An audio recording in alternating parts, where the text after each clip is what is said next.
of various types now and the like. She's going to go into that. But if you look in the description of this, wherever you're watching on YouTube, on Facebook, on LinkedIn, you'll see a link to a Google Doc that has a translation in the Russian language. It's 6 pages of the information the U.S. Department of State through the embassy has provided about processing. Now, this information could change at any time. This came out essentially last 24 Yesterday. hours. Yesterday. So it could change. We'll update the Google Doc as things happen, but it's there. Please share that link with your family and friends or people you know who are in Ukraine or abroad in general, who are Ukrainian. And it's in Russian language, but hopefully that information could get so that they could access it, so they could help their processing. So I'll leave that there. Anya, could you please talk about what's on there and any updates that you have? Yes, I will start with English, and I will also go over the same information in Russian at the end of this video. Okay, so for those who watching it, пожалуйста, оставайтесь, если вы хотите услышать информацию на русском языке. Перемотайте, можете перемотать где-то в конец видео, я буду говорить все то же самое на русском языке. Okay, let's start. So first thing is first, I want to thank so much our immigration lawyers community. They were kindly enough to provide this information that I'm going to be sharing with you today. This information directly came from the U.S. Embassy in Warsaw. Okay, so this is official information. So what they say yesterday, we received this information yesterday. So what are they saying now? First thing, if you have an immigration petition pending with USCIS, or if you have K-1 visa pending, petition pending with USCIS, you can call USCIS contact center. Again, we prepared this this guide. It's in Russian language. All the links are clickable. Okay, so you don't have to waste any of your time. You just click on the link and you go directly to the website. So for immigration petitions that are at the USCIS stage, you have to call USCIS through their contact phone number and ask them to expedite your case based on war in Ukraine if your beneficiary is from Ukraine, and this is information for spouses, for children, for parents, and for fiancés of US citizens. Okay. It's important to note that you can expedite only those petitions which are current in the visa bulletin. So, for example, if you filed a petition for your brother or your sister and this petition is not yet current, brothers and sisters petitions, they take roughly 15 years for your relatives to get here. So you cannot do anything about that. Okay. And the second important note is that you can request USCIS to expedite your petition only if you already received the receipt notice. If you just filed the petition and you have not received the receipt notice yet you'll not be able to expedite your petition. So you have to wait for the receipt notice first. Again, in this in this document, I collected all the links to all the information that I'm gonna be talking about today. So next thing, if if the petition was already approved by USCIS and is at the National Visa Center, you need to write an email to the National Visa Center and include your receipt number, invoice ID number, full name of the petitioner and their date of birth, and full name of the beneficiary and their date of birth. Okay. And again, request to expedite based on war in Ukraine. If your petition already was sent to US Embassy in Kiev, Ukraine, what you can do now is you can send emails to surrounding US embassies in other countries like Warsaw, Poland, Chisinau, Moldova, Bratislava, Slovakia, Prague, Vilnius, Lithuania, maybe some other, anywhere your relatives, your your family members where they're at right now, you can try and reach out to the embassy and ask them to process your petition visa for your loved ones there. Again, I left the links to all the embassies, not all of them, but the embassies that I just mentioned. These links to their emails will be in this document. Next, this information concerns only for those who are applying for non-immigrant visa in the at the embassy in the U.S. embassy in Warsaw or Krakow, Poland. Okay, this is only for information for non-immigrant visas. So what they say if you are a U.S. citizen with a Ukrainian spouse or child seeking to travel to the United States on a non-immigrant visa. And again, I would like to draw your attention that here embassy refers only to U.S. citizens, right? They don't refer to a lawful permanent resident. But our suggestion would be, if you're a lawful permanent resident in the same situation, please reach out to them. Okay, they might be able to help you too. And also, it includes a spouse or child, Ukrainian spouse or child. It doesn't directly include the parents, but we assume that it should include the parent based on the full text of this information that we received yesterday. So if you already have an appointment at U.S. Embassy Warsaw, you can expedite it. Again, all the links are there. How to expedite the processing. If you already began a non-immigrant visa application process in Ukraine, you can send a special request to special email to ask to transfer your profile to Warsaw. Okay. Next, very important. If you are seeking but not already have an appointment, if you will apply in Warsaw, you go by this link and sign up for C1/D crew appointment, even though you are not a crew member. When you come to the embassy, they will convert your appointment to the proper type. Okay. If you apply in Krakow, you sign up for an F student appointment. Same thing. Once you come for the interview to the consulate in Krakow, they will change it to a proper visa class. If you were unable to schedule an appointment via this method that I just mentioned above, you may try to request a group appointment.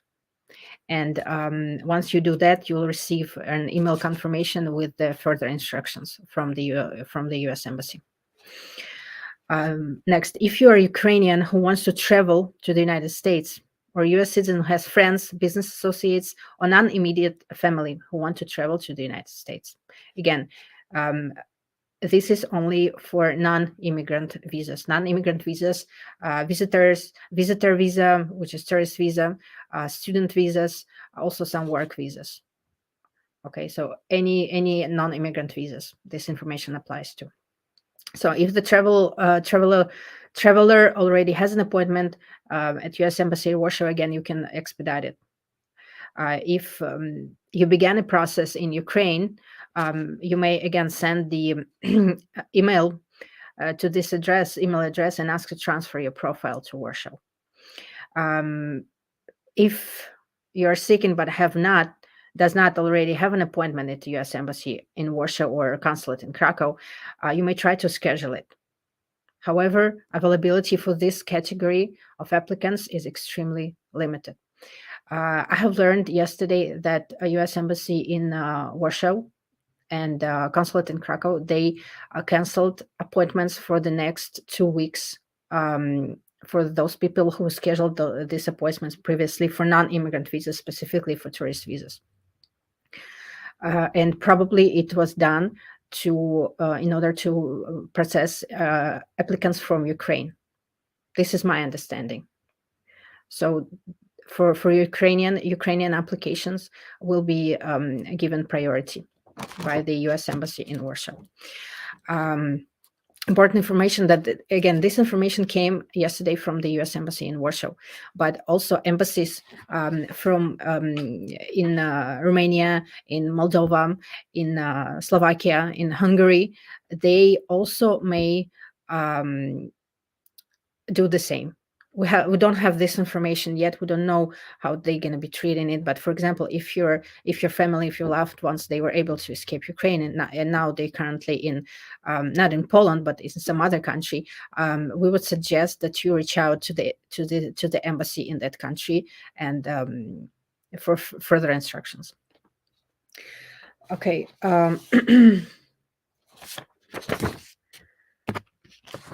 Yes, important note for those Ukrainians who already have possess valid travel documents allowing them to enter the United States, and if they are traveling with a U.S. citizen, lawful permanent resident, if they were physically present in Ukraine as of February 10th, 2022, the COVID vaccination requirement does not.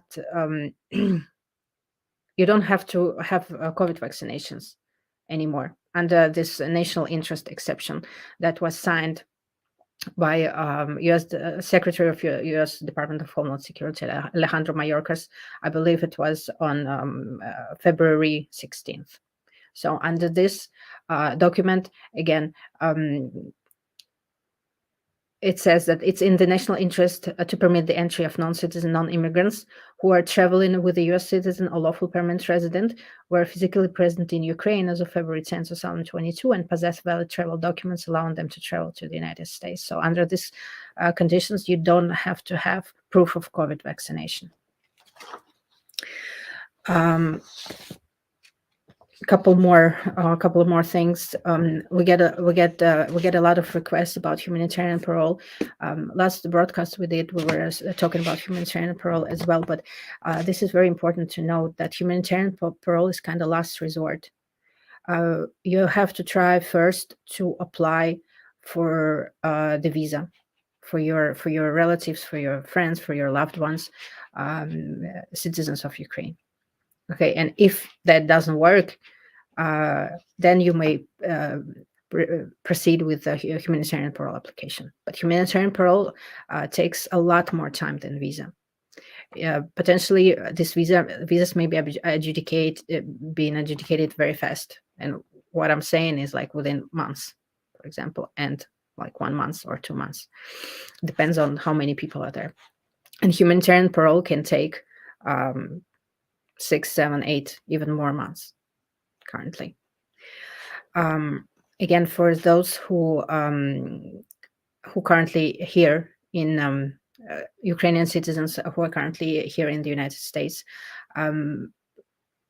under some non-immigrant status, and if your status, for example, like a tourist visitor visa status expiring, close to its expiration, you can file Form I-539.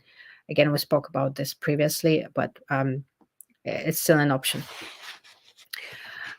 Then also what can be done for students if you're a Ukrainian citizen and you're a student who's studying here in the United States and you have serious financial hardship because of war that going in Ukraine right now, you can ask for a work permit off campus. Again, in this guide, I left all the links in this guide, how it's done and what you need for that.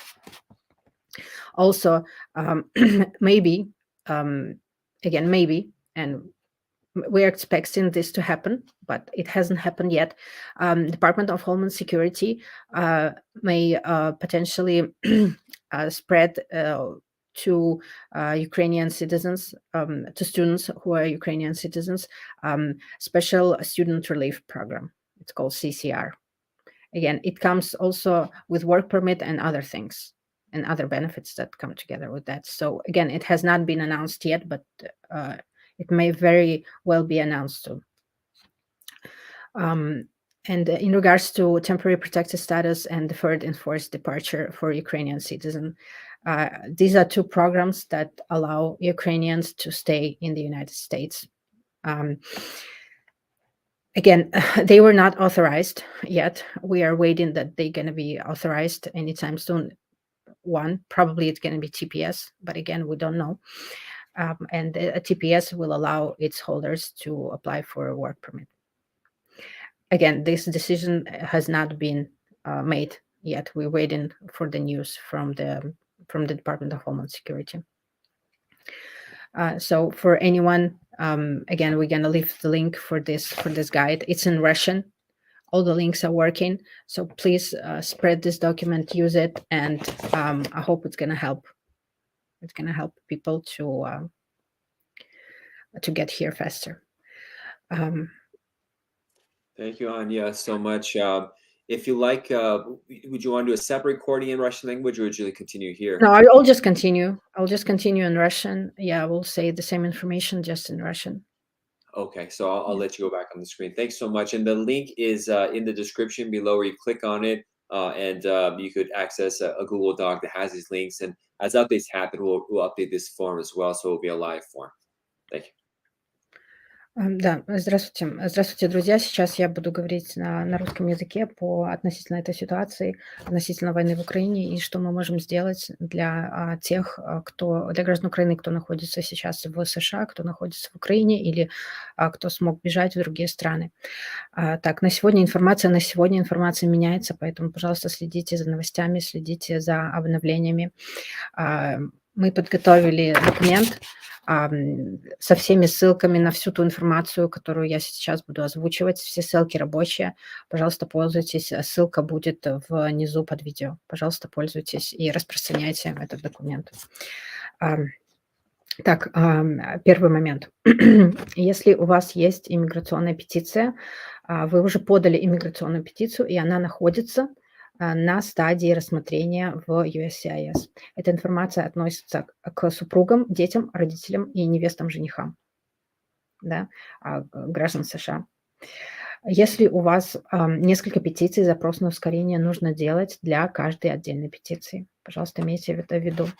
Если ваша петиция находится в USCIS, нужно звонить по номеру контакт-центра и просить ускорения. Называется по-английски это expedite request.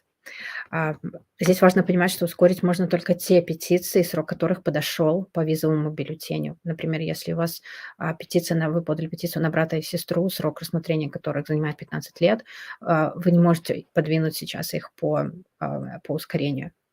По крайней мере, на сегодня такая информация. Также процесс можно ускорить уже после получения уведомления о принятии документов. То есть, когда у вас будет уже receipt notice, вы можете звонить в USCIS. Если вы только-только подали документы, у вас нет еще receipt notice, вы не сможете сделать, потому что USCIS просто не сможет физически найти, где ваш файл находится. Пожалуйста, поэтому имейте это в виду. Дальше. Если ваша петиция уже была одобрена иммиграционной службой США и находится в Национальном визовом центре, также вы можете просить ускорения на основании войны в Украине. И здесь специальный e-mail адрес, куда отправляется этот запрос. Опять же, в документе есть вся эта информация, все ссылки, все там. Нужно указать номер дела, номер инвойса, полное имя, дату рождения петиционера, полное имя, дату рождения бенефициара. Инструкцию, все там. Дальше. Если петиция уже была отправлена в посольство в Киеве, нужно обращаться в посольство США в ближайших к вам странах и просить перенести свое дело туда. Опять же, e-mailы Варшавы, Кишинева, Братиславы, Праги, Вильнюса тоже я здесь оставила. Забыла Венгрию, простите. Будем добавлять. Так. Дальше. Получение неиммиграционной визы через посольство в Варшаве или консульство в Кракове. Первый момент – эта информация относится только к получению неиммиграционной визы. К неиммиграционным визам относятся в том числе туристическая виза, временные рабочие визы, студенческие визы, некоторые другие визы. Опять же, это официальная информация от посольства США в Варшаве, которую мы получили вчера. Спасибо большое нашим коллегам, другим иммиграционным адвокатам, которые поделились с нами этой информацией. Опять же, как я сказала, это информация от посольства в Кракове, но можно обращаться к запросам в посольство США в других странах. Да, Венгрия, Словакия, Молдова. Если, допустим, ваши родные смогли бежать туда, если они не в Польше, а в какой-то другой стране. Пожалуйста, обращайтесь, где они физически находятся. Так. Дальше. Для супругов, детей, родителей граждан США. Следующая информация. Отдельно скажу по родителям. В тексте оригинального документа родители граждан США прямо не указаны, но исходя из общего текста можно предположить, что на них также будут распространяться ниже указанные правила. И опять же, посольство говорит о гражданах США, оно не говорит о супругах, детях, да, владельцев грин-карты. Но все равно я считаю, что нужно пытаться связываться с посольством. Если вы владелец карты, и у вас супруги, дети находятся украинцы и находятся в ситуации войны. Первый момент. Если у вас уже было назначено интервью в посольстве в Варшаве, вы можете его ускорить. Опять же, на основании войны в Украине. Если вы уже подали заявление на получение иммиграционной визы, можете отправить запрос на специальный e-mail с просьбой о переносе вашего профиля в Варшаву. Опять же, все ссылки, все здесь есть. Все здесь есть. Пожалуйста, пользуйтесь. Если вы еще не успели записаться на интервью, Варшава дает ссылку и записываетесь на интервью по категории C1D для членов экипажей, даже если вы не являетесь членом экипажа. Когда вы придете в посольство, консульский офицер изменит интервью на соответствующий тип визы. Краков тоже нужно зайти по специальной ссылке и записаться на интервью по категории F для студентов, даже если вы не являетесь студентом. Когда вы придете в консульство, консульский офицер изменит интервью на соответствующий тип визы. Если вы не смогли назначить интервью с помощью вышеуказанных методов, запросите групповое интервью, также через специальную ссылку. После отправки запроса вам придет специальный e-mail с дальнейшими инструкциями от посольства. Также вышеуказанная информация, как я сказала, была для супругов, детей и родителей граждан США с пометкой, которую я указала выше. Дальше. Для других родственников, братьев, сестер, друзей, работников, деловых партнеров граждан США и других граждан Украины, опять же, правила те же самые, но вы не можете записываться на C, на D и на F. Вы записываетесь просто на то, что есть. Однако количество мест крайне ограничено. Плюс сейчас в отношении граждан Украины, у которых есть действующие документы для въезда в США, в настоящее время требование о наличии вакцинации от COVID-219 временно отменено при условии, если вы путешествуете с гражданином Украины либо владельцем грин-карты, вы физически находились в Украине на 10 февраля 2022 года, и, опять же, у вас есть действующий проездной документ. Все, еще последний момент. Здесь еще пару моментов почитайте в этом документе, который есть. Я озвучу для студентов отдельно. Если вы гражданин Украины и являетесь студентом, находитесь на территории США, вы испытываете серьезные экономические трудности в связи с войной, вы можете запросить разрешение на работу за пределами кампуса. Опять же, все детали здесь есть. John? Yes, thank you so much. Obviously, I can't understand anything you're saying, but hopefully that information helps everyone who's watching. It's just cutting edge information that's out there. So download just access the file and share it with your friends. We'll be posting it and sending in newsletters, all this kind of stuff in the next 24 hours. And, things are, wild. So it's going to change every second. But do as fast as you can. If you have a visa interest to come to the United States, do it, because a lot of other people are going to do the same. So time is really important. I hope this will help everybody, and we'll just keep doing these updates as they come all over our social media and offline and all over the place. Anya, thanks so much for taking time to translate this. I know you're up all night doing that. I really appreciate it. Thank you. Thank you, John. Thank you, everyone. And again, I hope this information will help you to bring your loved ones faster to the United States from Ukraine. God bless everybody. Be safe, and we'll hopefully have some good news soon. Bye-bye.